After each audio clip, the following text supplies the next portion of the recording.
7.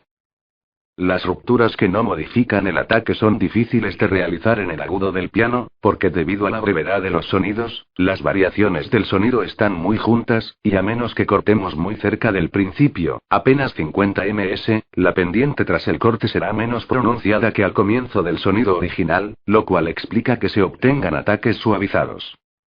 Nos gustaría extender esta experimentación a todos los instrumentos que producen objetos de la misma naturaleza que el piano. Ataque-resonancia.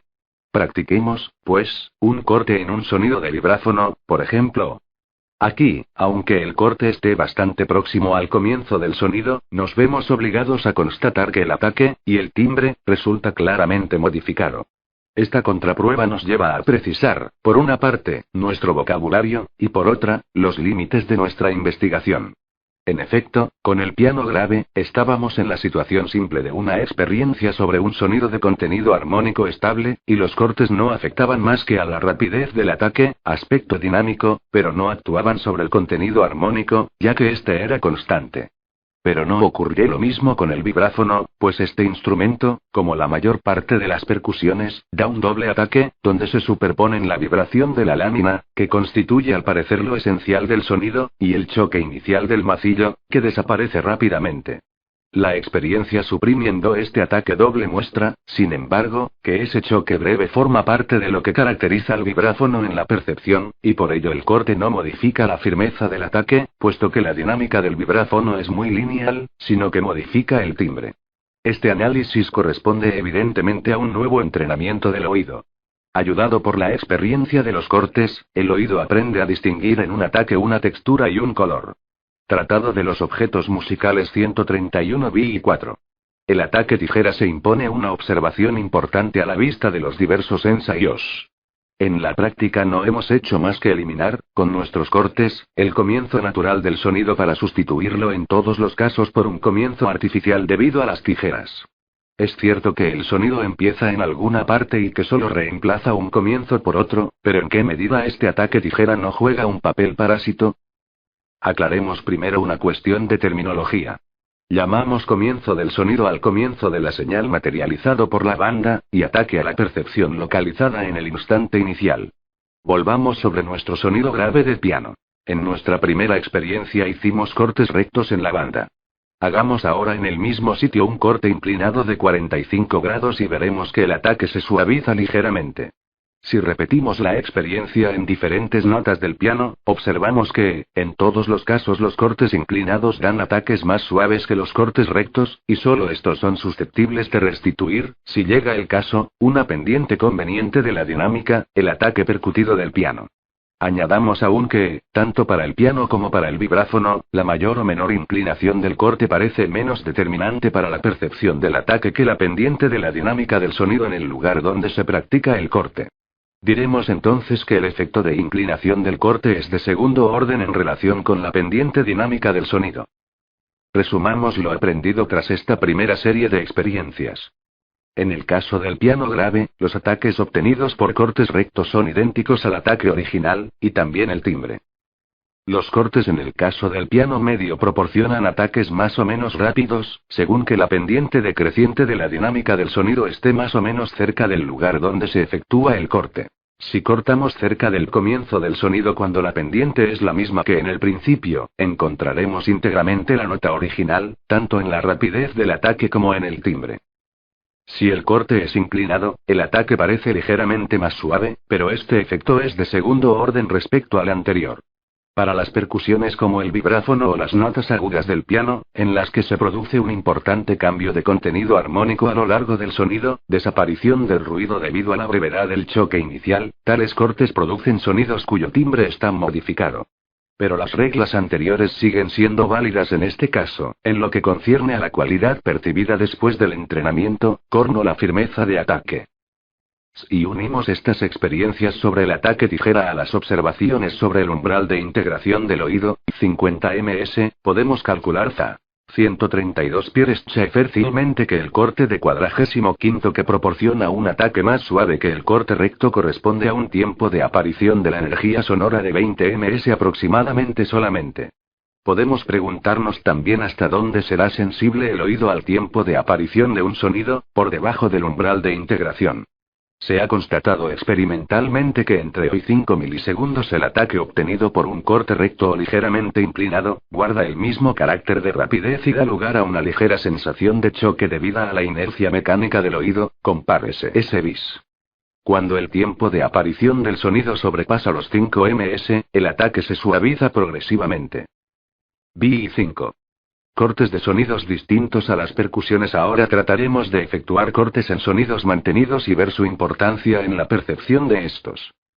Se sabe, por ejemplo, que un corte recto en un sonido filado de flauta desnaturaliza el timbre, proporcionando un ataque explosivo que no tiene nada en común con el ataque original, mientras que un corte inclinado con un ángulo importante, 600, nos lo devuelve.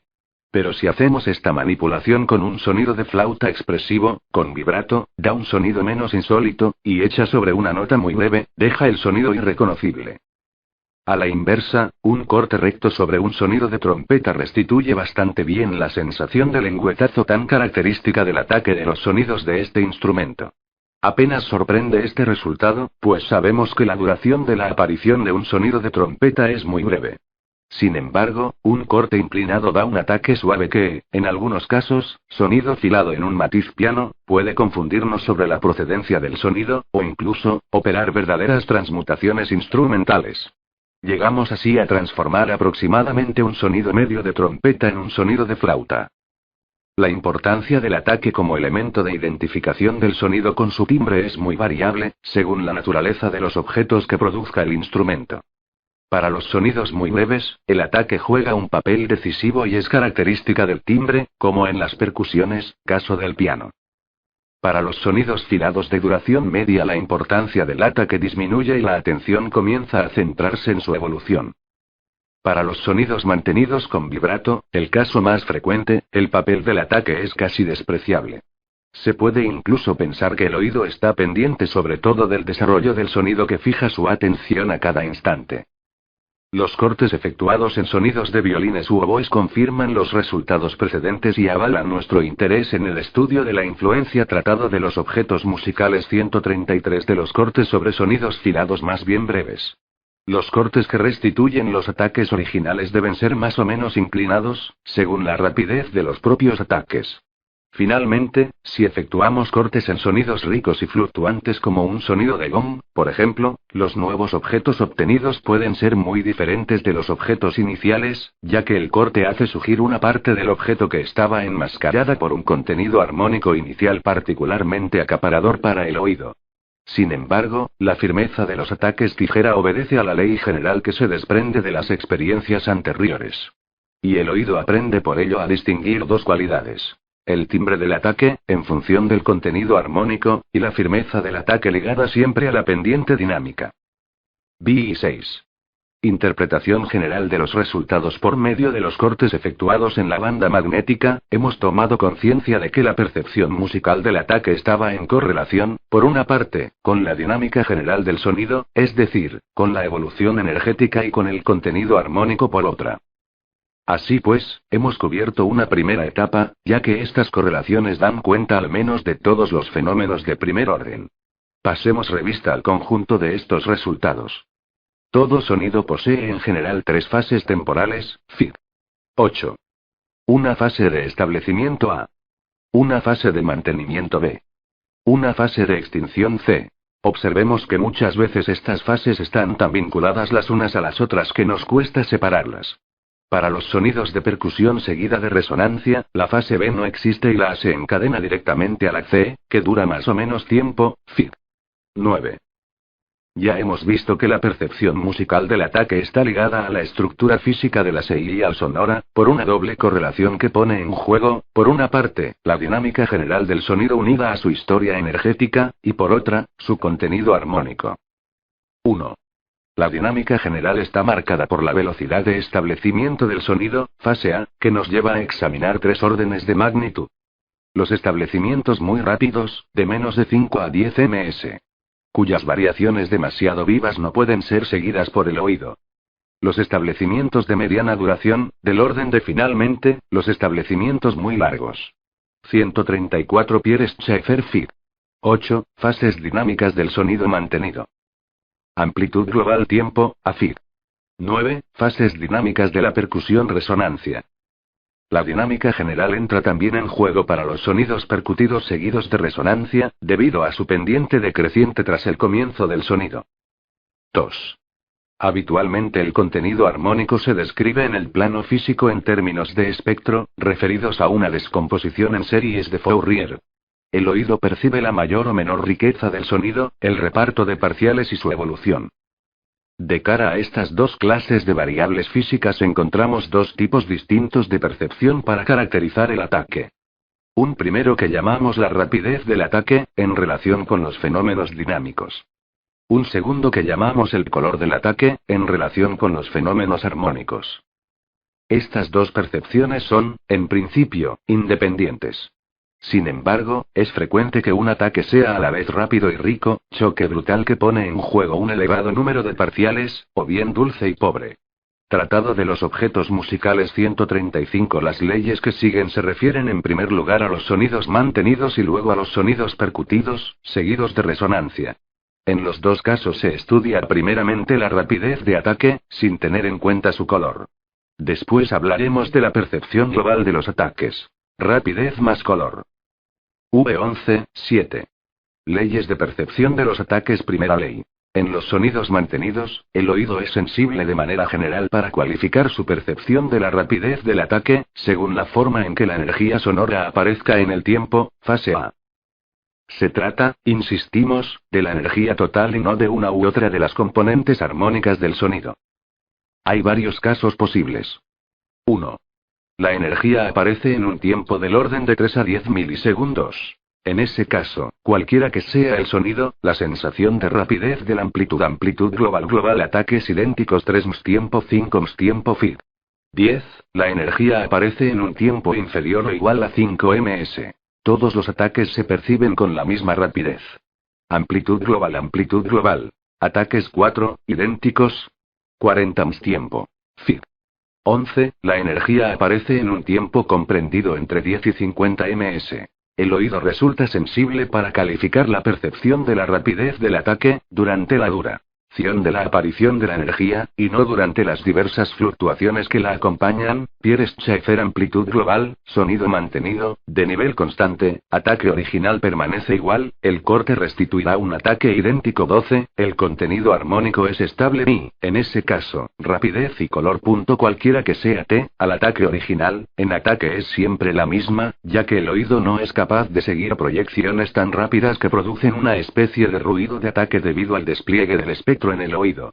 Es una especie de chasquido breve que puede desaparecer si queda enmascarado por un contenido armónico importante, como por ejemplo el ataque de un arco colofonado. Este chasquido es más aparente en el caso de sonidos relativamente pobres, trompeta, y algo normal en todos los cortes artificiales, rectos, de bandas magnéticas, ver Fig. 7. 2. La energía sonora aparece en un tiempo de 10 a 50 milisegundos aproximadamente. En ese caso parece que la rapidez del ataque percibido está ligada únicamente a ese tiempo de aparición y no a las fluctuaciones de detalle alta aparición. Citemos, por ejemplo, el caso de un sonido filado de flauta, cuya duración de instalación es de 40 milisegundos aproximadamente. Podemos apreciar que un corte en la banda con un ángulo de 60 a 700 reproduce bastante bien el ataque de la flauta. Sin embargo, en el caso del comienzo por tijeras la energía aparece de forma rigurosamente lineal, cosa que no ocurre en el comienzo natural, ya que el oído no es sensible al detalle, sino únicamente a la duración global del establecimiento de la energía, ver Fig. 8. Tales experiencias pueden repetirse con sonidos de violín, clarinete, etc. Además, en los dos casos 1 y 2, si el contenido armónico del sonido es constante a lo largo de su duración, un corte efectuado con un ángulo con Tratado de los objetos musicales 137 veniente restituye íntegramente el ataque original con su grado de rapidez y su color. Por otra parte, es muy raro que el comienzo del sonido, sobre todo si es rápido, caso 1, no contenga sonidos parásitos, ruido de la llave, lengüetazo. Estos ruidos, aunque poco aparentes en general, forman parte integrante del timbre característico de los instrumentos y sería muy raro que no los hubiera en nuestros hipotéticos casos. 3. La energía sonora aparece en un lapso de tiempo bastante superior a los 50 milisegundos. En ese caso el oído está en condiciones de seguir las evoluciones armónicas de la aparición del sonido. Este resultado completa lógicamente las conclusiones precedentes. Segunda ley.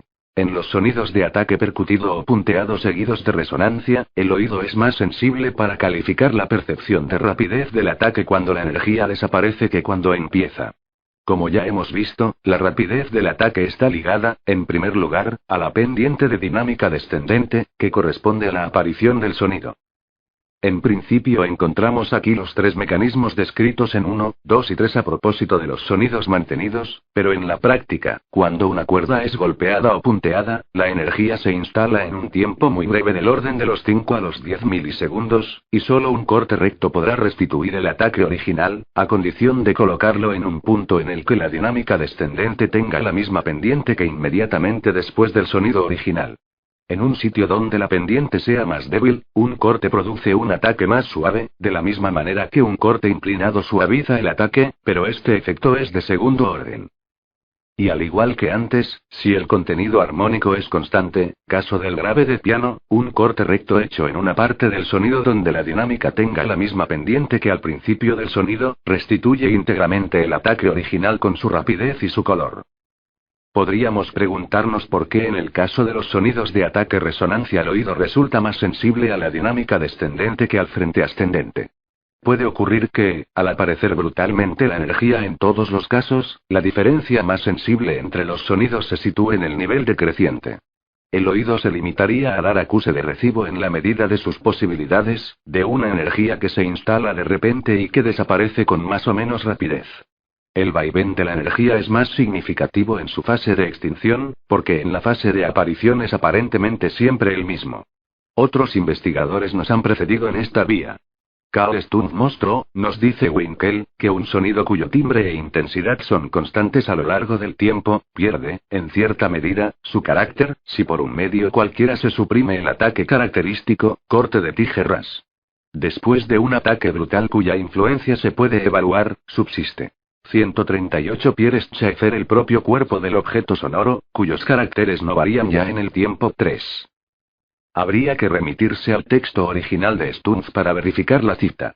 Curiosamente se basa en una experimentación parecida a la nuestra y ello demuestra hasta qué punto en la mente de quien lo cita el ataque está unido al comienzo del sonido. Biri 8. Incidencia de la dinámica sobre la percepción de los timbres. Las experiencias anteriores nos han ayudado a situar mejor la importancia del ataque como elemento de identificación del timbre instrumental. Aunque no hemos dejado de anotar los resultados correspondientes, podemos resumir aquí las conclusiones. Hemos visto, por ejemplo, que con un ataque ligeramente suavizado se podía transformar el sonido de un piano, en los medios, en un sonido de flauta.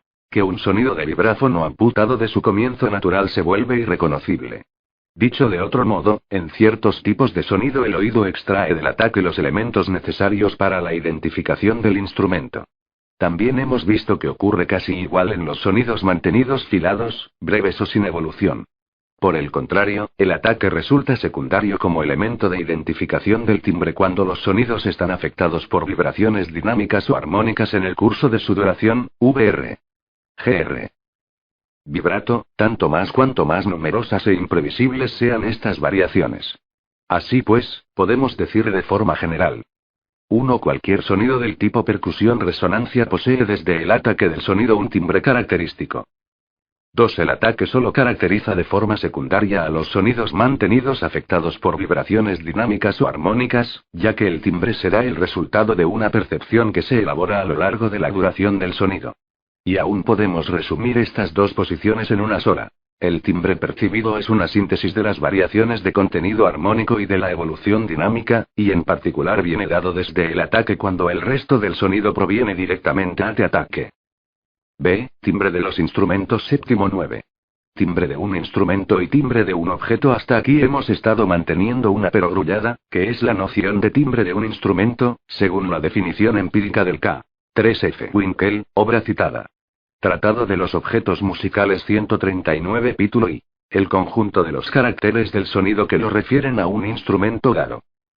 Sin embargo, en el capítulo anterior hemos aludido varias veces al timbre de un sonido sin referirlo claramente a un instrumento determinado, sino más bien considerado como una característica propia de ese sonido percibida por sí misma. Cuando los músicos dicen una nota bien timbrada, un buen o mal timbre, etc., es porque no confunden dos nociones del timbre. Una relativa al instrumento, indicación de origen que nos proporciona la escucha ordinaria, como ya se dijo en el capítulo y otra, relativa a cada uno de los objetos proporcionados por el instrumento, que es la apreciación de los efectos musicales en los propios objetos, deseados tanto en la escucha musical como en la actividad musical. Nosotros hemos llegado aún más lejos al vincular la palabra timbre a un elemento del objeto. El timbre de ataque, que es distinto de su rapidez. Pero, definido así, el timbre de un objeto no es otra cosa que su forma y su materia sonoras, es decir, su descripción completa dentro del límite de sonidos que puede producir un instrumento determinado, habida cuenta de todas las variaciones de factura que permite. La palabra timbre, unida al objeto, no nos proporciona ningún nuevo auxilio en la descripción del objeto en sí mismo, pues no hace más que remitirnos al más sutil análisis de las percepciones cualificadas que tenemos. Si podemos hablar de timbre de un objeto, es gracias a un hábito musical y por recuperar una expresión familiar a los músicos que sobreentienden en ella su pertenencia a una colección bien definida de objetos. Sin embargo, queda por comprender mejor esta última utilización del término, aclarando la paradoja que quiere al mismo tiempo que los instrumentos tengan un timbre, y que cada objeto sonoro que saquemos de ellos, tenga sin embargo su timbre particular. BI 10. Timbre de las notas del piano. Toquemos varias notas de piano y examinemos sus dinámicas, Fig. 13, así como el contenido armónico. Descubriremos entonces 1. Una ley general de las dinámicas. Cada vez son más rápidas a medida que nos elevamos en la tesitura. Los batigramas de las 6 cuerdas de la guitarra al aire mostrarían una progresión análoga. 2. De forma más precisa, los registros dinámicos están marcados por trazados regulares en el grave y fluctuantes en los medios y agudos. Podemos evidenciar estas fluctuaciones por medio de los cortes. Si practicamos un corte en un lugar más o menos rápido de la dinámica, el oído sentirá inmediatamente un ataque más duro o más blando, o incluso progresivo, si el corte ha sido hecho con un hueco suficientemente acusado. 3. Unas evoluciones armónicas en el curso de la resonancia, evidenciadas también por los cortes, que nos devuelven sonidos de timbres diversos, pudiendo asemejarse al de la flauta. 140. Pierre Schaeffer. Tratado de los objetos musicales 141. ¿Qué conclusiones sacar entonces sobre el timbre de las notas del piano? Dado que este instrumento, al igual que los otros, produce notas cuyas características varían en función del registro, ¿cómo explicar que posea una sonoridad de conjunto característica, es decir, un timbre tan claramente identificable?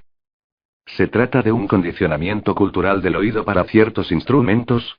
¿O bien existen razones objetivas de las leyes del piano que explican y justifican un condicionamiento cultural tan marcado? BI 11. La noción de instrumento de música. Ley del piano. La consideración simultánea del contenido armónico y el perfil dinámico de cada una de las notas nos pone sobre la pista. En efecto, esta dinámica es tanto más rápida cuanto más aguda es la tesitura, al mismo tiempo que la complejidad armónica es más rica cuanto más grave es la tesitura. Podemos iluminar estas variaciones contrarias de la forma siguiente. Una melodía interpretada en los medios del piano se graba en una banda magnética y después se transporta de dos ciemas. Por aceleración, a la doble octava superior, y por ralentización a la doble octava inferior. Al hacer esto modificamos la rapidez dinámica natural por un factor constante, igual a 4 o un cuarto, al tiempo que permanece inalterable la composición armónica relativa de cada nota, ya que el espectro completo ha sido transportado con la fundamental. Obtenemos así un sonido absolutamente distinto al del piano natural en las mismas alturas. Es un sonido muy reconocible, como si viniera de alguna clase de instrumento nuevo, que no es otra cosa que el piano preparado. Comparemos el piano preparado con el piano natural. Vemos por una parte que el grave natural es más rápido en cuanto a dinámica, y más rico armónicamente que el grave obtenido con ralentí. Observamos también que el agudo natural es a la vez más suave y pobre que el agudo obtenido por aceleración, y, finalmente, apreciamos que el piano preparado, que guarda constantes las propiedades de las notas, es insoportable y dispar. Sus registros parecen oponerse entre sí, mientras que los del piano natural se equilibran y complementan. Podemos decir, por lo tanto, que un instrumento como el piano, generador de una familia de objetos musicales diferentes, pero sin duda pertenecientes a un mismo tipo, revela como instrumento una correlación característica respecto a las siguientes propiedades. Las dinámicas, entre ellas la firmeza de ataque, varían en función directa de las tesituras, pero no en progresión geométrica. La complejidad armónica varía en función inversa de las tesituras. Podríamos escribir de manera simbólica, ya que ninguna ley cuantitativa podría regir tales percepciones. Rapidez dinámica x riqueza armónica igual constante, 142 Pierre-Schaeffer expresión que representa esta ley del piano que buscábamos para explicar la conveniencia musical característica de los objetos que este instrumento ofrece al oído. BI 12. Experiencias sobre el timbre del piano. Transmutaciones y filtros de una forma amena se pueden verificar los siguientes resultados. A. Transmutaciones. Imaginemos que pudiéramos sacar en la parte media del piano un sonido que fuera a la vez más rico y más rápido que el proporcionado por el ataque normal. Si lo transportamos al grave por ralentización, hay posibilidades de que su riqueza armónica corresponda a la del registro grave, y que su dinámica, dividida también por la transposición, sea la misma que la de las notas graves. Así obtendremos el mismo sonido que si tocáramos con un plectro una cuerda media del piano, lo cual produce un objeto musical distinto del objeto habitual correspondiente a la nota que hemos tocado. Sin embargo, con transposición total al grave la cuerda estará más cerca de una nota tocada en el teclado de ese registro. Este piano plectro se parecerá entonces a una guitarra. Si operamos sobre un sonido de guitarra ralentizado, nos acercaremos de la misma manera al grave del piano. B. Filtración. 1. Tomemos un sonido grave del piano, Lai, 55 Hz. Con ayuda de un filtro suprimimos la zona de los agudos y el sonido se hace insólito e irreconocible, ya que el oído es sensible a la menor amputación de los agudos. Y si lo filtramos a partir de 400 Hz, el piano así mutilado no es reconocible. Solo lo es cuando lo dejamos intacto hasta los 1000 Hz aproximadamente. Hagamos la manipulación inversa. Sin tocar esta vez los agudos, suprimimos una parte de los graves. Observamos entonces que se pueden quitar más de los que cabría suponer sin que el oído tenga problemas para reconocer el sonido. En la práctica, la supresión de las frecuencias graves hasta los 200 Hz, que es como hacer desaparecer la fundamental y sus dos primeros armónicos, deja intacta la percepción tanto del origen instrumental como de la altura inicial, ver Fig. 14. Tomemos ahora un sonido muy agudo, Do, 2092 Hz. Nos daremos cuenta de que el oído apenas molesta por un filtro en las frecuencias superiores a las de la nota si no descendemos hasta la frecuencia fundamental. Sin embargo, un filtro en el grave, justo por debajo de la frecuencia fundamental, altera profundamente la percepción del timbre. En la práctica Tratado de los objetos musicales 143, 55400 frecuencia 55 200 frecuencia, fundamental, hercio, A, filtración de los agudos. Altura no modificada, pero timbre irreconocible Fig. 14, filtración sobre una nota grave, 55 hercio, 2, 0922, 200 aprox. Frecuencia 2092 frecuencia, fundamental, hercio, 2000 aprox.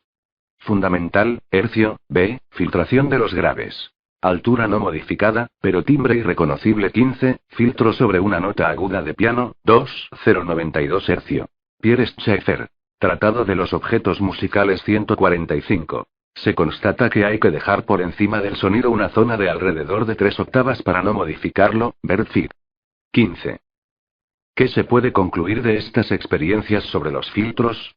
Ya hemos hablado del contenido armónico de las notas naturales de piano, y hemos descubierto que hay algo más que una simple coloración armónica sobreañadida a la fundamental. En efecto, los sonidos con una fundamental grave tienen su energía en el agudo, más que en la altura de la fundamental, y a la recíproca, también es lo mismo. Los agudos del piano se ayudan con resonancias graves más bajas que la frecuencia de la fundamental. Quizá aquí el choque sordo del macillo elimine el filtro y la nota, privada así de su golpe y reducida a su vibración armónica, se vuelva igualmente irreconocible.